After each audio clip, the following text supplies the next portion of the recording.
उतरने पे मजबूर कर दिए हैं ये मोदी सरकार। कानून से पहले इन्होंने हिंदू मुस्लिम के नाम पे, राम के नाम पे सरकार बना ली और आज हिंदुओं को बांटने का काम कर रहे हैं। अभी तक हम लोग आरक्षण से वैसे पीड़ित थे, अब इनको ऐसी व्यवस्था की गई कि ये पढ़ ही न पाए। एक तरफा है, समान वर्ग के बच्चों के साथ इनसे अहित है।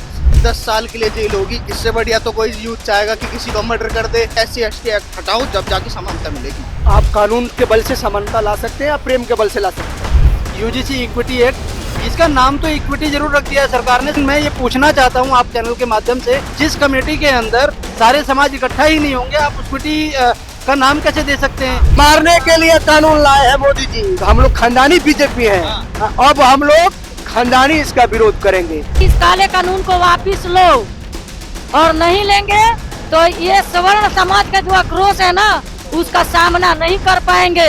गर्जा उड़ा देंगे, हटा के पूरे देश में इनके एक सभासद नहीं बनेंगे, पार्षद नहीं बनेंगे, और सांसद, विधायक, प्रधानमंत्री तो बहुत बड़ी चीज है। सब पूरे देश में आंदोलन करेंगे। 27 में यूपी में इनको धूल चटाकर छोड़ेंगे।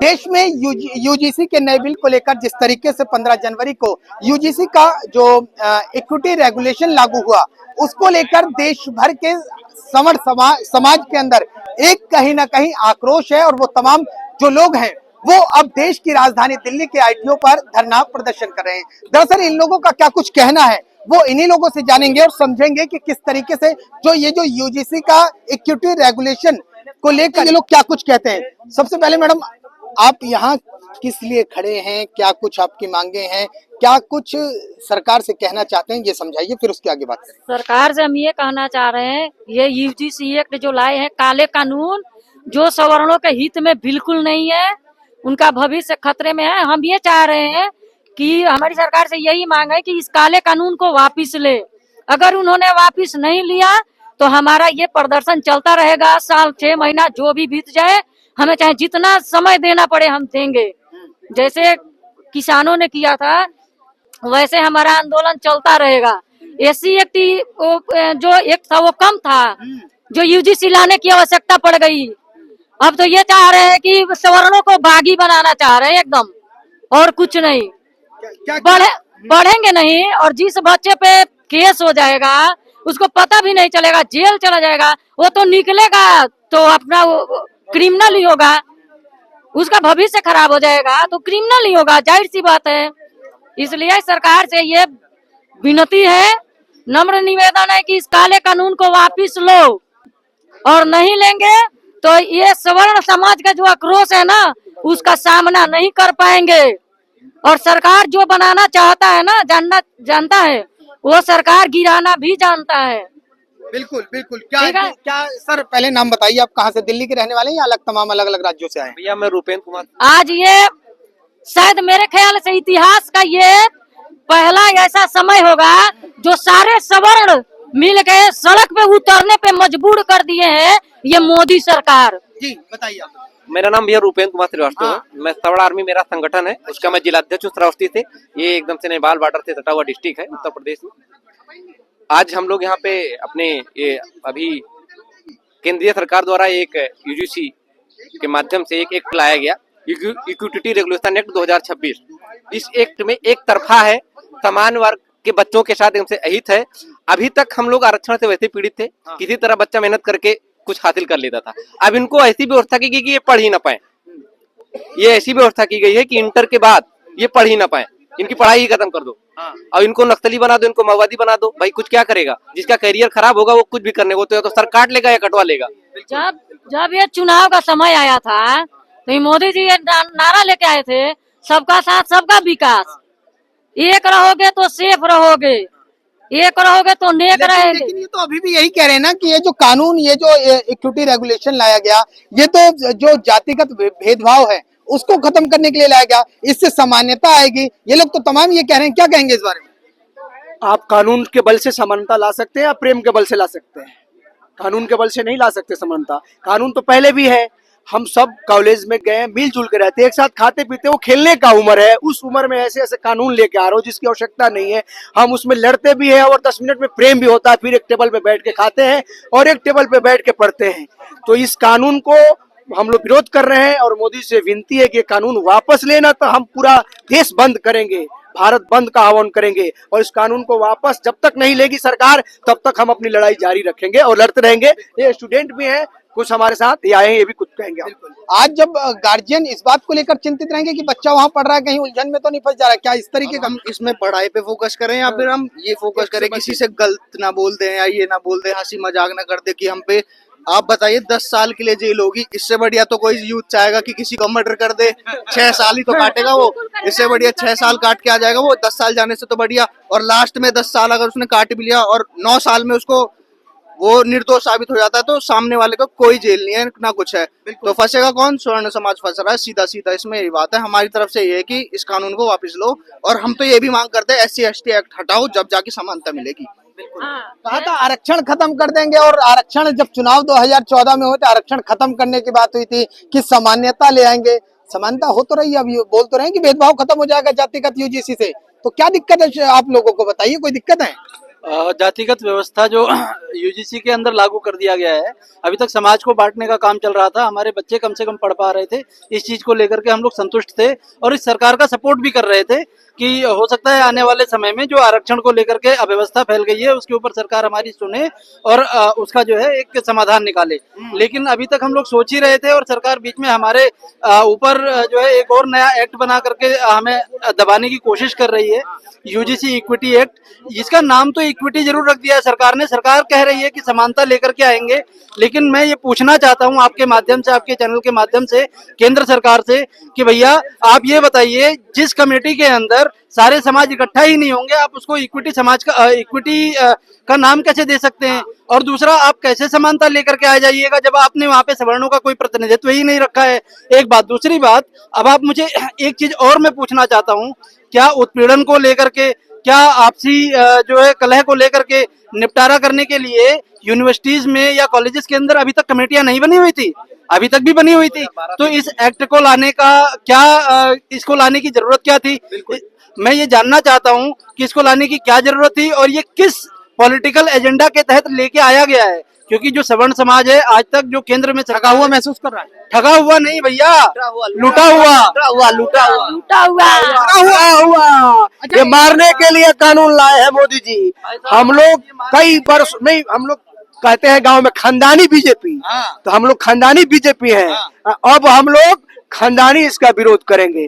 हमारे बाप दादा बीजेपी के साथ, उनके बच्चे भी बीजेपी के साथ 29 में गर्दा उड़ा देंगे, हटा के पूरे देश में इनके एक सभासद नहीं बनेंगे, पार्षद नहीं बनेंगे और सांसद विधायक प्रधानमंत्री तो बहुत बड़ी चीज है। ये सरकार केवल आपस में जो है जातिवाद पैदा कर रही है, भेदभाव उत्पन्न कर रही है। काला कानून से पहले इन्होंने हिंदू मुस्लिम के नाम पे, राम के नाम पे सरकार बना ली और आज हिंदुओं को बांटने का काम कर रहे हैं। तो इसलिए इस काले कानून को वापस किया जाए और इसको जो है आपस में हम लोग जैसे प्रेम से रहते हैं तो वैसे रहने दिया जाए। मोदी जी नहीं चाहिए 29 नहीं, इनके इसी काले कानून के बाद इनके कोई पार्षद सभासद नहीं होंगे, विधायक सांसद तो बहुत बड़ी चीज हो गई। पूरे देश में राष्ट्रवादी आंदोलन करेंगे, हर कोने कोने पे आंदोलन करेंगे हम, और इनको आने वाला 27 में यूपी में इनको धूल चटाकर छोड़ेंगे। 29 को मोदी जी को कहा तो ये भी जाता है ठाकुर और ब्राह्मण भाजपा के एक मैं बस शब्द नहीं लूंगा, तो क्या ठाकुर और ब्राह्मण और तमाम जो श्रवण बिरादरी है अंधभक्त कहा जाता है भाई साहब। आप नाम लीजिए, मैं बताता हूँ आपको, सुनिए। ये जो अंधभक्त खड़ा हुआ है यहाँ पर, तमाम श्रवण वर्ग जो भी है, ये जो अंधभक्त खड़ा हुआ है, ये अंधभक्त वो है जो यहाँ पे किसी तरीके से आपके लगाए हुए बैरिकेड में घुस पाया है, नहीं तो 15 से 20 हजार की संख्या। के जमाने से हम लोग बीजेपी में खाटी बीजेपी है। जैन संघ के जमाने से हमारे बाप दादा बीजेपी में थे और आज भी है। हम लोग बीजेपी के लिए जान देते थे, न जाने कितनी लाठियां खाई हैं, न जाने कितने जेल में चले गए हैं, न जाने कितने की जिंदगी बर्बाद हो गई है। और आज हम लोगों ने दिए के सिंबल से लेके कमल के सिंबल तक का साथ दिया। हम लोग दिए के सिंबल से कमल के सिंबल तक साथ दिए हैं। नरेंद्र मोदी को प्रधानमंत्री बनाने के लिए हम लोगों ने अपनी जान तक की आहुति दी है और हम लोग कोने कोने में हर एक व्यक्ति तक प्रचार किया है, प्रसार किया है, और उसके बाद भारतीय जनता पार्टी की सरकार बनी है। और आज हम लोगों को ही इस काले कानून में पहले हिंदू मुस्लिम के नाम पे लड़ाया गया, और आज हिंदुओं को आपस में लड़ाने का काम ना करें, जिस हिसाब से जो है भारतीय जनता पार्टी के लोग की सोच है। लेकिन अब तो हिंदुओं तक बातें, मतलब अभी तक होता था कि राम के नाम पर तमाम जैसे लोग कहा जाता था, अब क्या लगता है कि अब आपसी भाईचारे में ही विवाद उत्पन्न होगा कि फला बिरादरी और फला बिरादरी के बीच एक कहीं ना कहीं भेदभाव। जैसे आप अभी देख सकते हैं, जैसे अभी कॉलेज के स्टूडेंट हैं, अभी आपने सुना होगा, अभी तो केस आया, कुछ टाइम भी नहीं हुआ, अभी आप देख सकते हैं श्री राम कॉलेज में सीन भी हो गया फर्स्ट ही, अभी थर्ड आप पहला केस आ भी गया श्री राम कॉलेज में। आप देख सकते हैं जैसे उसमें क्या कहते हैं, जनरल कैटेगरी की लड़की थी, उसको थर्ड ईयर की, उसको एक लड़के ने प्रपोज करा, पर लेकिन उन्होंने रिजेक्ट कर दिया, तो इस चक्कर में उन्होंने उसके ऊपर केस डाल दिया कि इनने मेरे को एससी के ऊपर बोला था, मेरी कास्ट के ऊपर बोला था, दलित कास्ट के ऊपर बोला था। तो देख सकते हैं आप, क्योंकि इस चक्कर में अभी विवाद बढ़ेंगे कॉलेज में भी। देखिए तमाम श्रवण समाज के लोग यहाँ पर मौजूद हैं, और इन लोगों का कहना है कि जिस तरीके से झंडा, बैनर, पोस्टर लेकर ये लोग तमाम योगी मोदी के नारे लगाया करते थे, लेकिन अब जिस तरीके से यूजीसी का जो बिल इन्होंने इक्विटी रेगुलेशन आया, उसके बाद इनके अंदर तमाम काफी आक्रोश है। और ऐसे में क्या आपकी क्या मांगे हैं? क्या सीधे हमारी मांगे हैं कि सरकार जो है विकास का काम करे, बेरोजगारी पे बात करे, विकास पे बात करे, जो है ये सरकार आपस में लड़ाने का काम ना करे। हिंदुओं को पहले इन्होंने मुसलमानों को लड़ाने का काम किया, उसके बाद हिंदू मुस्लिम करके राम के नाम पर सरकार बना ली, और आज हमारे हिंदुओं को लड़ाने का काम कर रहे हैं, हमको आपस में लड़ाने का काम कर रहे हैं। हमारे बाप दादा जनसंघ से भारतीय जनता पार्टी का बीड़ा उठाए, न जाने कितने जेल खाई, कितनी लाठियां खाई, और उसके बाद भी आज हम लोगों को ये काला कानून दिया जा रहा है। तो सरकार तत्काल प्रभाव से इस काले कानून को वापस किया जाए, और नहीं तो भारतीय जनता पार्टी को सर्वनाश करके छोड़ेंगे। भारतीय जनता पार्टी का सर्वनाश हो जाएगा, इनका पूरे देश में पार्षद नहीं होगा, विधायक सांसद तो बहुत बड़ी चीज हो गई, सर्वनाश हो जाएगा इनका विधायक सांसद। आपके चैनल के माध्यम से सभी स्वर्ण सांसदों को, जनरल सांसद और विधायकों के कह रहे हैं कि आप लोग आवाज उठाए। मैं रोकना चाहूंगा। हाँ, क्यों जी? देखिए सांसद की बात आई, नेताओं की बात आई, लेकिन कोई तो इस पर खुलकर बोल ही नहीं रहा। क्या वोट मांगने के लिए हमारे दरवाजे पे आएंगे, आज सवर्णों की आवाज कौन उठाएगा? हमारे जिनको हम वोट दिए हैं ना, एक चंद्रशेखर जी पैदल दौड़ते हैं वहां से अपने दलित के लिए, क्या हमारे स्वर्ण विधायक और एमपी, अब हम क्या इसके आगे बोले? अब सब बोलना चाह रहे हैं लेकिन बोल नहीं रहे। हमारे स्वर्ण एमपी विधायक क्या करें?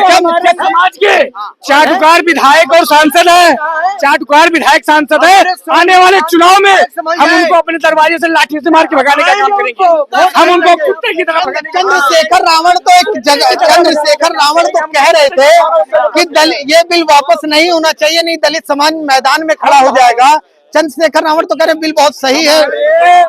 चंद्रशेखर आजाद रावण अपने समाज के लिए लड़ता है, यहाँ पे जितने इकट्ठे हुए हैं सवर्ण समाज इकट्ठे हुए हैं, हम अपने समाज के लिए लड़ेंगे। लेकिन ये हमारा सवर्ण समाज के नेताओं का दुर्भाग्य है, इनसे चंद्रशेखर आजाद रावण से सीख लेनी चाहिए सवर्ण समाज के नेताओं को।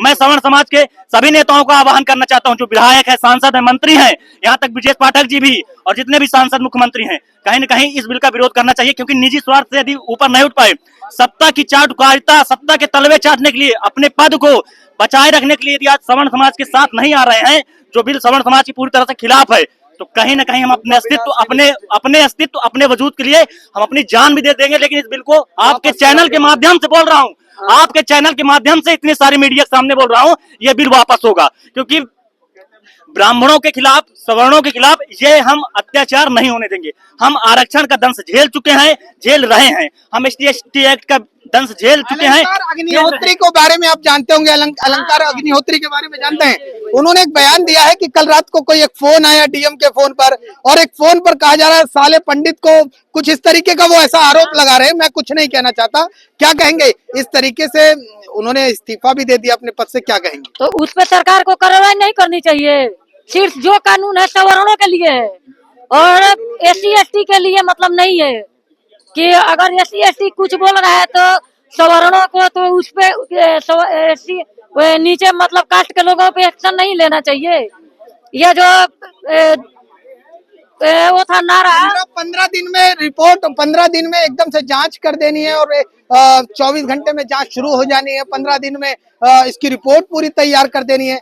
इतनी तेजी कमेटी में वही रहेंगे, जांच करने वाले वही, सुनिए कमेटी में वही रहेंगे, एक भी शिकायतकर्ता भी वही और जांच वाले भी वही और जेल जाने वाले स्वर्ण। अरे मोदी जी आपका कानून धन्यवाद है, धन्यवाद है। कोई भी SC ST OBC नेताओं में से कोई आ रहा है कि समानता कर दो, तो हमारे अधिकार देने आएगा क्या कमेटी में कोई? हमारे लिए कौन खड़ा होगा? हमारे लिए आ रहा है कोई SC ST OBC का कि भाई वो सबके लिए बराबर कर दो, सबके बच्चों के साथ अगर शोषण होता है सब सबूत हो तो उसे निपटा दो। क्या करना चाहिए आपके हिसाब से? जितने भी सवर्ण समाज है उनको क्या करना चाहिए आप लोगों के हिसाब? आपके साथ बताया नहीं बताया, हमें सामाजिक सोल्यूशन की जरूरत है।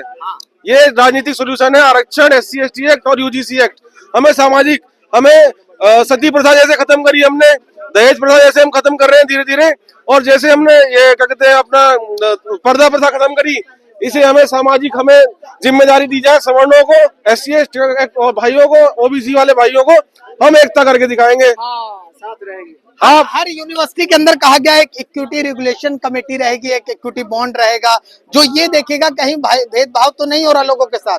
क्या लगता है, क्या इस तरीके के कदम की जरूरत थी? क्या इस तरीके के जो रेगुलेशन बनाए गए इसकी जरूरत थी? आप क्या कहेंगे इस बारे में? भेदभाव पहले था, आप ही बताइए। भेदभाव पहले था, किस डिग्री कॉलेज के अंदर आपस में जाति के ऊपर लड़ाई हो रही है बच्चों के अंदर? एक कॉलेज का नाम बताइए मुझे।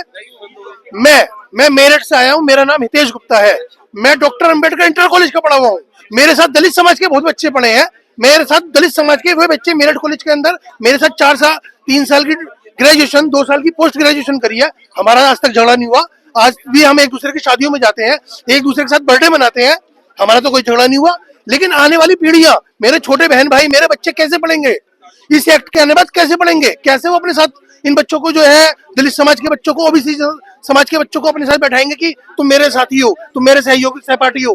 बताइए। मैं आपसे पूछना चाहता हूँ, मैं सरकार से बस एक ही बात कहना चाहता हूँ, जात पात की करो विदाई, हम सब हिंदू भाई भाई, हमें जातियों में मत बांटो, हमें हिंदू है हिंदू रहने दो। देखिए, सवर्ण समाज की अगर बात की जाए ना, तो देखिए अगर मैं एक फ्रेम पर आपको दिखाऊं तो पूरे फ्रेम पर ना सिर्फ बच्चे बुजुर्ग बल्कि नए युवा भी जो हैं वो शामिल हैं। इन लोगों का कहना है कि आपका क्या नाम है, आप क्या करते हैं, पढ़ते हैं? पढ़ता हूँ, मैं कॉलेज स्टूडेंट। College student. तो जिस तरीके से ये जो UGC का ये रेगुलेशन, इक्विटी रेगुलेशन आया, क्या मन में अब डर पनप रहा है? डर तो नहीं पनप रहा, मगर भेदभाव जरूर पनप रहा है। सरकार द्वारा भेदभाव हो रहा है, ये हमारे मन में ऐसा कोई भेदभाव नहीं है, लेकिन सरकार द्वारा ये भेदभाव किया जा रहा है। आप भी कॉलेज स्टूडेंट हैं जी, तो क्या लगता है जिस तरीके से कहा कि 15 दिन में पूरी रिपोर्ट दे देनी है, 24 घंटे में जांच शुरू हो जानी है, क्या लगता है कहीं ना कहीं आप लोगों के साथ कुछ, आप लोगों को कुछ लगता है? क्या लगता है? सरकार से मैं यही कहना चाहूंगा, वो इस चीज को एक तरफ से देख रही है, दूसरी तरफ से वो देख नहीं रही। मैं ये कहना चाहता हूँ, अगर कोई गलत कार्रवाई करता है, कोई किसी के खिलाफ गलत शिकायत दर्ज कराता है, तो उससे अगर उसकी जिंदगी की बर्बाद होती है तो उसका जिम्मेदार कौन होगा? सरकार ये भी तो देखे। किसी भी चीज को दोनों पहलू से देखना चाहिए। हमारे साथ बातचीत करने के लिए सवर्ण आर्मी के महासचिव ठाकुर शिवम सिंह हैं, जिन्होंने UGC के चेयरमैन से मुलाकात की है। इनसे बात करेंगे। सर, जिस तरीके से UGC के चेयरमैन से आपकी मुलाकात हुई है, चेयरमैन से ही मुलाकात हुई है? पहले बताइए। चेयरमैन से क्या कुछ रहा मुलाकात में? क्या कुछ रहा कि जिस तरीके से जो बिल आया, क्या बात आपने रखी, क्या बात उन्होंने कही? देखिए, हमारी पूरी बात हुई उनसे और हमने अपनी मांगे रखी। हमने बताया कि इस बिल की कोई आवश्यकता नहीं थी, ये बिना मतलब का लाया गया है, इसमें ना किसी छात्र का कोई योगदान है, ना किसी शिक्षक का योगदान है। तो ऐसे कानूनों को समाप्त किया जाए जो देश में भेदभाव को फैलाना चाहते हैं। इस देश में ऐसे कानूनों की क्या आवश्यकता है? ऐसे फर्जी कानून तत्काल प्रभाव से रद्द किए जाएं, नहीं तो ये जो साइमन कमीशन बन रहे हैं ना, इनके राले टेट को यहीं से जो है इनके दबा दिया जाएगा। क्या तैयारी, क्या उन्होंने कहा है कि बिल वापस होगा? क्या कुछ कहा है? हाँ, उन्होंने कहा है, आश्वासन दिया है कि आपकी सारी मांगे मानी जाएगी। अच्छा, तो कितने दिन का समय मिला है? क्या 15 दिन का समय मैंने दिया। मिला नहीं, मैंने दिया। अच्छा, आपने 15 दिन का अल्टीमेटम दिया है कि इसको वापस ले? तो अब आगे की आपकी क्या रूपरेखा है? क्या रूपरेखा? लगातार आंदोलन, तैयारी और आगे फिर आंदोलन। यूनिवर्सिटी भी जा जाकर बच्चों को, यूनिवर्सिटी, कॉलेज, हर जगह सब बच्चों को, छात्रों को जगा करके आंदोलन करा। देखिए, तमाम सवर्ण समाज के लोग हैं और उनका कहना है कि जब तक काला कानून वापस, इन लोगों का ये कहना है कि UGC जो इक्विटी रेगुलेशन वापस नहीं होगा, तब तक इस तरीके के धरने प्रदर्शन होते रहेंगे और तेजी पकड़ते रहेंगे।